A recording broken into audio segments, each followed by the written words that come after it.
So I had a cool idea, and I thought I would, while I'm young, try and piece together a lot of my stories and create this video log so that I can remember in several years some of my best stories. So the one I'm going to tell today, as you can tell by the jacket, is a little bit China themed. So when I first got to China, there were a lot of new things for us to experience.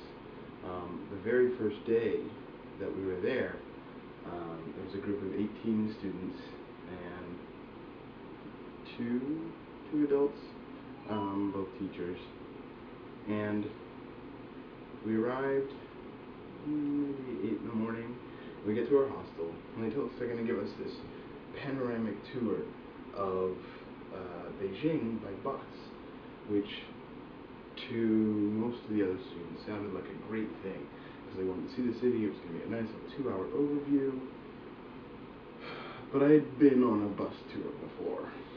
See, I went on one when I was in Sydney, and it was a nightmare.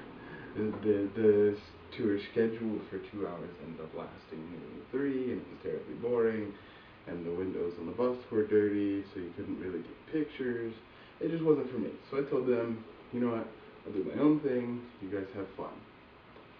So they went out on the bus tour. At the same time, I got onto a city bus and went out in search of the Silk Market, which is where this jacket made.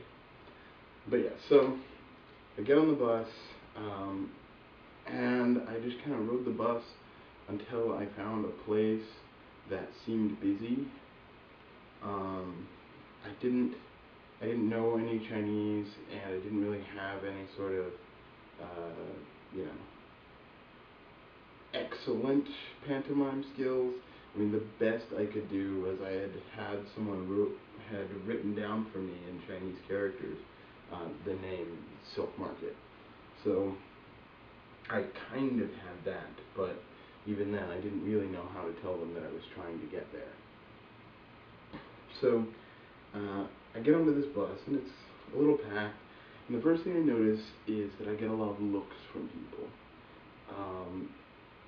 And not the looks that you might expect, you know. It wasn't a threatening type of stare down, but rather that people said they're just kind of slack-jawed, like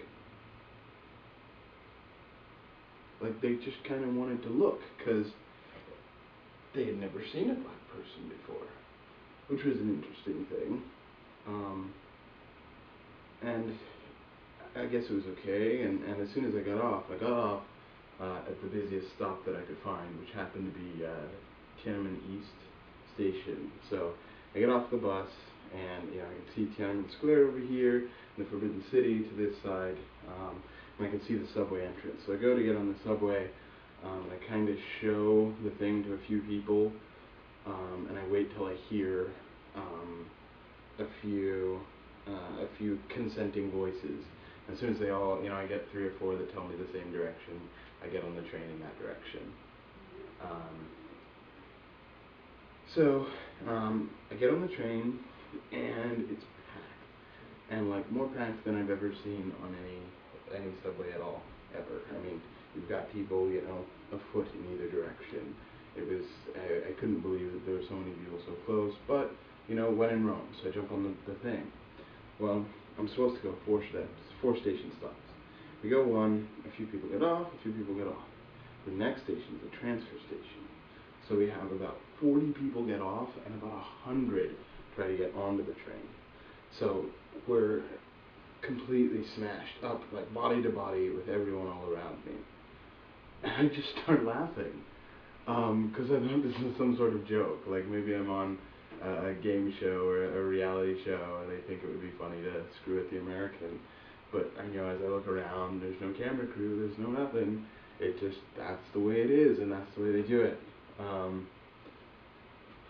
So, I mean, we rode like that for another 2 stops, and I get off, and I was looking, trying to find the Silk Market, and what I ended up finding was actually an underground tunnel to get there. So it's up from the subway station.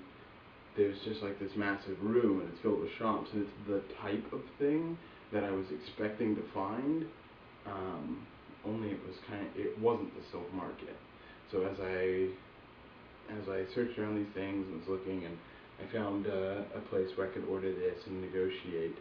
I paid the equivalent of $65 for my jacket. But yeah, so when I went down there were like long corridors of little stalls where people would be selling all sorts of things. We had electronics, we had clothing. A lot of the large majority were either clothing or luggage, and that's where I found my shop to buy my jacket. And I took one of his cards and I paid him for my jacket, and he gave me a piece of paper and said, come back in 2 days.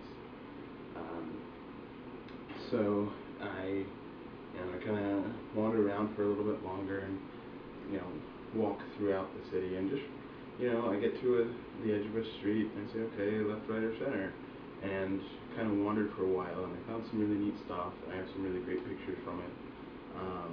If I end up getting really fancy with this, I might throw some of those pictures up over this. If I don't, then obviously I won't.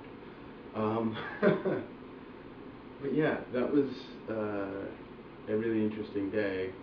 But then I kind of looked around and saw that it was getting dark, which meant I had been gone a lot longer than I had anticipated. They left for the tour. The tour left at, I believe, 9 a.m., and so they were supposed to be back at 11. I left at the same time, 9, and it was now about 5 o'clock. So I rushed home as fast as I can. The only way that I was able to get home was I had a small digital camera with me. At my large professional one, I had another small digital camera, and every time I got to a street corner, I would take a picture of the sign, which is kind of a neat trick if you're out traveling. You take a picture of the sign, and then as you go backwards through your pictures, I can see, okay, that's the building that I have in this picture. Okay, this is the sign, so this is the place where I need to turn, and I can see from this corner the next one is the one in the photo. So I find my way back, I hop onto the subway, and we get back to the hotel, and or the hostel rather, and I get up to the room expecting to get just like the worst tongue lashing of my life, because I told Yuri, oh no, don't worry about it, I got this, I'll be back in 2 hours, and it's been a lot longer than that. And she wasn't there, and now I'm really worried because, oh no, what if they're out searching for me? And I was there for probably half an hour at the hostel. I went downstairs and logged onto to my computer thinking maybe they had sent an email out hoping that they could contact me. And after about 30 minutes there in the lobby, I see the whole group coming in, and they're like, just arriving back home. And I couldn't believe it. I was like, I dodged the biggest bullet on this one. To realize that they have been gone for 7.5 hours on a 2-hour bus ride, pass. No thank you. And that is why I will never, ever, ever, ever take a bus tour.